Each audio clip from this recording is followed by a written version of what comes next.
Hey, welcome back. This is going to be the first part of the series on the Mini D Series vtech swap. This is a late 90s automatic Rover Mini. It's going to get everything done.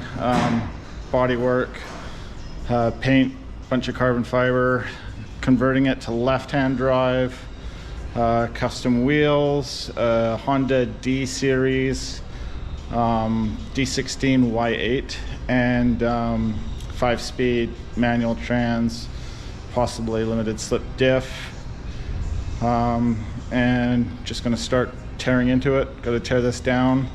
Going to start with the interior, get the interior out because we're going to do all custom black interior. Pull the motor out, leave the subframes in. I got to keep it as a roller because I need to get it in and out of the shop, as I will need the space for the other cars. But yeah, let's get started.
It's the next day, morning. We're back in on the Mini again. I've done a fair bit. I've got the whole car is now stripped out. As you can see, we got all the windows out, engines out, subframes out, interior's fully stripped. There's a lot of little holes that I've welded up just to make a clean firewall, and I'm probably going to weld up that big hole too. I haven't decided on that yet. And then on the inside, been working on the seat brackets. Let's get this out of the way. So I've had to modify the front cross member just to go down on an angle, because I got the seat sitting on an angle. I got racing buckets going in this, and then on the passenger side it's cut a little bit lower, because in order for people to get into the back seats, because he wants to take his kids in this car, I had to put the passenger seat on double sliders so I could slide it far enough forward for the kids to get in the back. And the reason for that is because they're fixed back buckets, so they don't recline. I can't tilt them forward, so they have to slide. I'll show you one of the seats here. This is the driver's seat. Now, the problem with these seats, these shoulder wings are quite wide, and when the seat is in the car, the shoulders interfere with each other. So on the passenger one, I've got that at a upholstery shop right now. They're cutting the wings off the passenger seat and going to reupholster it so it's more straight up and down. That way the seats can fit side by side, and then the passenger one can slide forward and back without interfering the driver one. I've re-read the pedal box, and this was an automatic pedal box, so it didn't have a clutch pedal on it. And the problem is these clutch pedals are hard to get and they're a bit expensive, so I actually made this one up, and it looks pretty darn factory to me. So I've done a couple of those now for this car and for another car.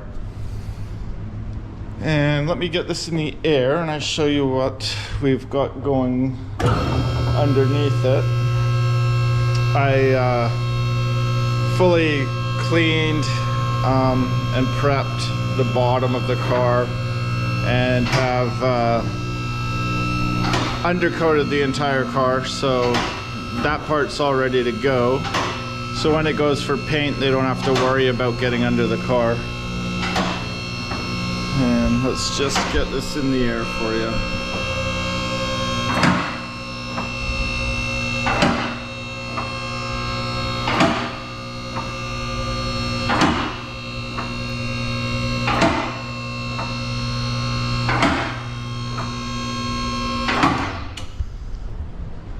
So we've painted all up in here, the inner fenders, the whole inside of the front cowl, all up in there.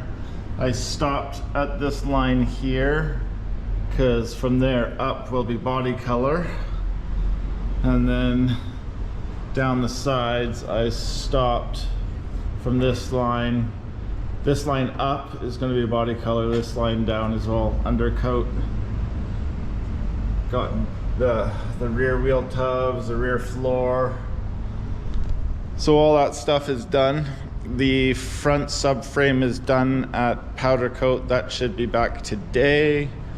And then all the chrome is going to powder coat. And I've done some cool stuff with the door handles, so I'll just show you the door handles.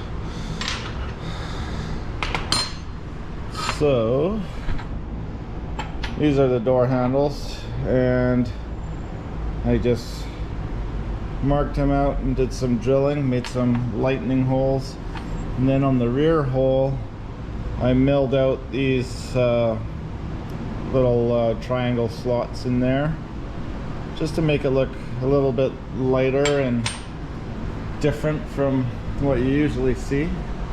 If we go over to a, let's see here, here's a stock car. These ones aren't chrome, but there's no holes, they stay like that, and then the rear one just looks like that. So milling them out just changes it up, makes them look a little lighter. And what do we have going on today? Well, I think today I gotta wait a bit until I can go pick up the subframes, but once I get the subframe here, I can temporarily bolt that in and we can just see how it looks in the car. We got a lot of other bits and pieces showing up, but realistically there's not much more I can do on this car today, so we will catch you in the next video. Cheers.